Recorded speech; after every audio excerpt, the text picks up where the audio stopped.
go better next week. The government's promised us some answers before the Parliament rises for the Christmas break. My guess is that they'll stop short of actually ditching the program outright, actually abandoning the whole idea of this so-called joint strike fighter. They'll probably want to stay in the consortium that's building the jets, but give themselves a little wiggle room to consider some of the alternatives out there. Whatever they do, this goes down as an incredible fiasco. Big military procurements, they often go off the rails one way or the other. They're late, they're more expensive than expected. This is not uncommon. What's unique about the F-35 is the communications fiasco, the ongoing communications fiasco. They've promised that the jets could not go over budget. They've said that our price was locked in, that the price was not at issue. They've said that if we did want to get out of it, we'd pay prohibitive penalties and give up industrial benefits. They've said there was no other jet. There was no other possible jet. This message came repeatedly from senior cabinet ministers and even from the Prime Minister. So what's really remarkable at this one is that unlike previous defense procurement problems that we've seen, this one has been accompanied by a government-wide communications disaster on a scale I've never seen before. Next week, they have to somehow turn a page and pick up the pieces, and that will be a heck of a challenge.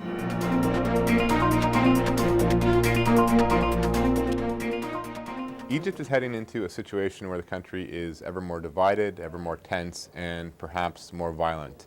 Protests have been building against President Morsi for weeks, ever since he granted himself sweeping new powers, forbidding any sort of judicial revocation of his decrees in order to pass a new constitution which has been drawn up by Islamists, in which secularists fear limits the rights, individual freedoms, and the rights of women.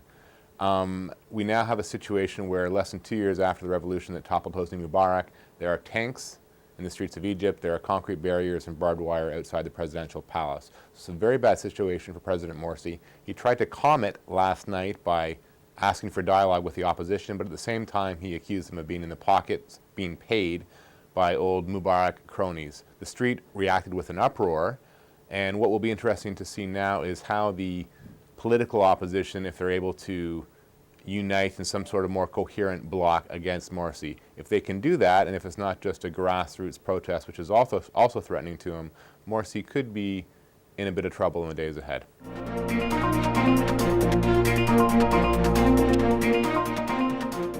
You know me, I love a good brouhaha, but I don't think we should make too much of this. I think there have been little moments like this in the past, obviously, and there probably will be moments like this in the past, little confrontations and contretemps. The real issue, I think, if we're going to start talking about fights in Parliament, was what happened Tuesday night with the votes on the budget. That's the battle. There is the real fight.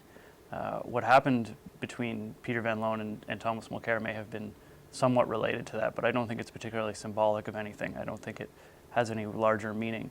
Whereas Tuesday night's budget votes and the continuing confrontation over legislation, the budget bills and the omnibus legislation going through the House, that's something that's going to mean something going forward. That's the real fight. That's the thing that matters here in terms of how Parliament functions, in terms of what our MPs are there to do.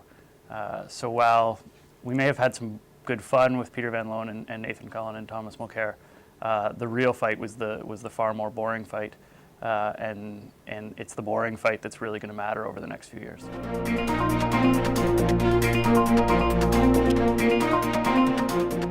It would be a very normal human being, and I think that was illustrated this week. MPs in the House expressed all range of human emotion, and it was kind of fun to watch. I guess annoying at times, frustrating at times, but you saw earlier this week when the MPs were voting on the government's omnibus budget legislation. Things got a little silly in the House. You could see all MPs resented other MPs. They applauded other MPs. They stood up. They sat down. They were angry. They were happy. A various range of emotions there alone.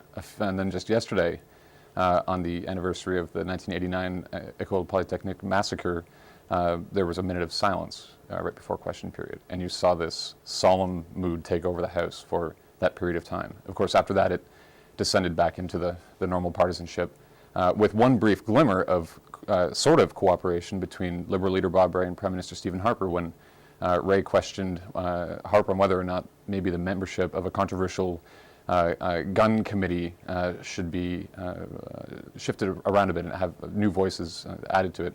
Prime Minister didn't disagree, said it was a good idea. So there was even some conciliation. So we'll see what next week brings, but this week was certainly an adventure. And if the House of Commons were a human being, it would be a perfectly normal one that expressed all range of human emotion.